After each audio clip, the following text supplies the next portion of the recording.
Untuk pertemuan kali ini kita akan membahas materi graf.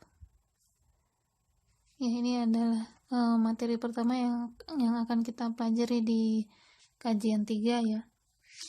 Graf ini adalah merupakan representasi dari objek-objek diskrit dan hubungan antara objek-objek tersebut. Seperti yang kita ketahui, objek-objek diskrit itu nanti kalau dalam matematika diskrit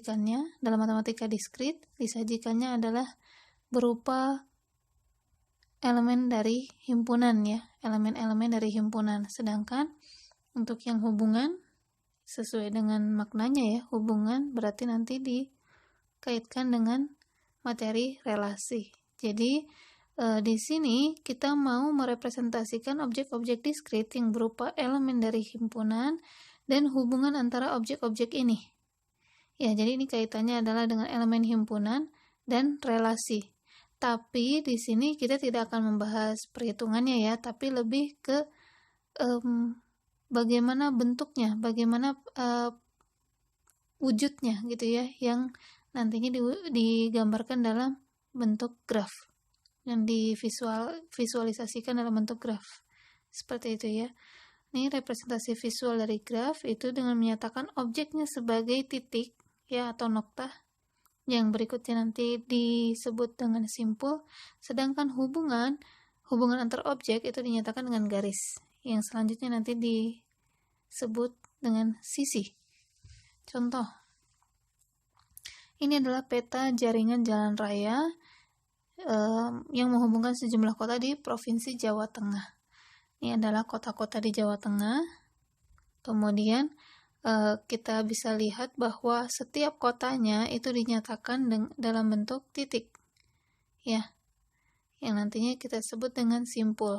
Sedangkan jalan rayanya itu digambarkan dalam bentuk garis ini ya. Nah, graf ini berguna untuk mengetahui keberadaan lintasan antar dua kota. Bahkan bisa memberi informasi mengenai rute terdekat antara kota A ke kota B jika panjang jalur diketahui. Contoh misalnya dari Semarang mau ke Kebumen misalnya. Dari Semarang mau ke Kebumen. Kalau tiap garis ini punya nilai yang berupa jarak tempuh ya, maka kita bisa hitung ya, layaknya Google Map gitu ya. Kita bisa hitung dia totalnya ada berapa kilometer. Apakah melalui Salatiga, kemudian Temanggung, ini Magelang, Purworejo, kemudian Kebumen, atau mungkin dari Semarang, Salatiga, Temanggung, Wonosobo, kemudian ke Magelang, ke Purworejo, Kebumen, dan seterusnya ya. Jadi ada banyak pilihan. Atau misalnya ada yang ke Pemalang dulu, Purbalingga, Purwokerto, baru Kebumen. Ya, jangan-jangan itu jarak tempuhnya lebih sebentar. Ya, jadi graf ini ya bisa mengetahui banyak informasi. Bisa tidak hanya jarak terdekat ya antara kota A ke kota B, tapi bisa juga jarak tempuh terdekat. Kemudian bisa juga mengetahui ada tidak jalurnya. Misalnya dari Demak mau ke Brebes. Ini kan hampir ujung ke ujung. Ini ada nggak jalurnya? Melalui kota apa saja? Ya, kemudian bisa juga garisnya ini menunjukkan ongkos. Dari Semarang mau ke Wonosobo. Misalnya lebih murah ongkos melalui Kendal atau melalui Salatiga. Misalnya seperti itu. Ya, jadi banyak informasi yang bisa disajikan dalam bentuk graf ini. Ini adalah contohnya tadi ya, peta jalan raya di Provinsi Jawa Tengah. Ini sejarah awal mula adanya graf adalah melalui masalah jembatan Koningsberg ini. Ini ya, masalah pertama yang menggunakan graf di tahun 1736. Jadi di sini ada bisa dikatakan berapa pulau ini? Ada 4 ya. Ada 4 pulau. Ini pulau yang pertama, kita sesuaikan saja deh dengan gambar ini. Oh ya. Pulau yang pertama, pulau A itu adalah yang di tengah. B itu yang pulau ini, yang sisi sini. Yang C itu yang ini, yang besar ini ya. Kemudian yang D yang sebelah sini. Nah, kemudian dibangunlah jembatan. ya. Dibangunlah jembatan, kemudian kalau digambarkan kita punya ini. Ini adalah pulau A, B, C, dan pulau D yang tadi saya sudah tunjukkan ya. Kemudian yang garis ini, perhatikan bahwa tiap pulau dinotasikan dalam bentuk titik. Kemudian untuk jembatannya digambarkan dalam bentuk garis. Nah, ini jembatannya pun juga diberi label ya, diberi nama. Ini jembatan A, jembatan B, C, ini jembatan D, ini jembatan E, ini F, dan yang ini adalah G.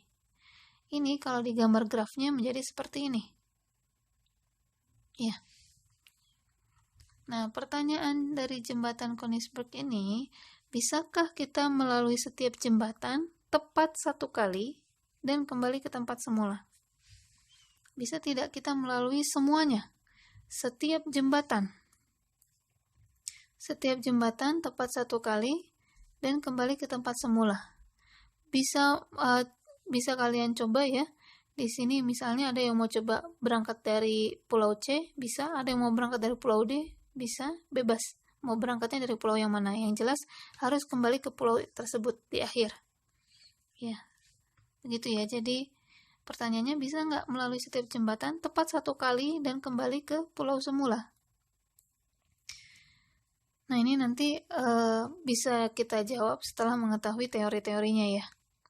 Kemudian ini yang tadi saya sampaikan, bahwa di sini ya untuk yang menyatakan daratan, atau kalau yang tadi di peta jalan raya itu adalah kota, itu berupa titik disebut dengan simpul atau vertex.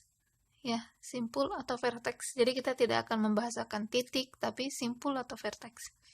Kemudian bisa untuk yang ini menyatakan jembatan, kalau yang contoh di Jawa Tengah tadi adalah jalan rayanya, itu berupa garis. Yang berikutnya kita sebut dengan sisi atau edge. Gitu ya. Nah, masalah ini dijawab oleh Leonhard Euler, bahwa orang tidak mungkin melalui ketujuh jembatan tersebut masing-masing satu kali saja dan kembali ke tempat asal. Ya. Karena derajat setiap simpul tidak seluruhnya genap. Apakah itu derajat? Ini. Banyaknya garis yang bersisian dengan titik. Banyaknya garis yang menyentuh titik, atau berikutnya kita sebut dengan simpul. Secara matematika, definisi graf dituliskan seperti ini ya. Jadi dia merupakan pasangan himpunan. V di sini sebagai vertex alias simpul, E di sini adalah sebagai edge, sisi. Ya, maka biasanya penulisan matematika untuk graf itu penulisannya seperti ini. G sama dengan dalam kurung V, E, di mana ini adalah pasangan himpunan ya. Jadi V-nya sendiri ini adalah himpunan, E-nya sendiri adalah himpunan. Di mana V adalah himpunan tak kosong dari simpul atau vertex ya. Vertex. Nah, ini kenapa tak kosong? Karena minimal dia harus punya satu simpul agar bisa disebut sebagai graf. Sedangkan kalau E ini tidak harus ada ya. Boleh juga tidak punya sisi. Nanti ada catatannya di sini ya. Bahwa E adalah himpunan sisi atau edge yang menghubungkan sepasang simpul. Nah, ini tadi yang saya sampaikan, bahwa memungkinkan ada graf yang tidak punya sisi satupun. Itu tetap disebut graf. Tapi yang penting dia punya simpul. Namun simpulnya harus selalu ada, minimal satu. Misalnya, kita punya satu titik saja, itu sudah bisa disebut graf. Dan kalau hanya punya satu simpul atau satu titik, tanpa satu sisi satupun, itu disebut dengan graf trivial. Jadi graf yang hanya titiknya satu, itu disebut dengan graf trivial. Ini ya, simpul itu biasa diberi notasi atau diberi nama dengan huruf, bilangan asli, atau bahkan gabungan keduanya. Misalnya begini ya, V1, V2. Jadi ini simpul ke-1 disebut V1, simpul kedua V2. Itu ya, ini hanya penamaan saja. Bisa juga berupa angka, bisa juga berupa huruf gitu ya, maksudnya seperti itu. Sedangkan sisi ini dinyatakan dalam bentuk pasangan. Boleh juga seperti ini, di mana E itu adalah sisi yang menghubungkan simpul U dengan simpul V misalnya. Nah, contohnya seperti ini ya. Ini ada 3 buah graf, G1, G2, dan G3. Nah, ini simpul-simpulnya diberi nama sesuai dengan diberi nama berupa angka. 1, 2, 3, 4. Ini juga sama ya, 1, 2, 3, 4. Ini juga sama, 1, 2, 3, 4. Kita punya 4 simpul di masing-masing graf ini. G1, G2, dan G3 ini graf yang berbeda ya.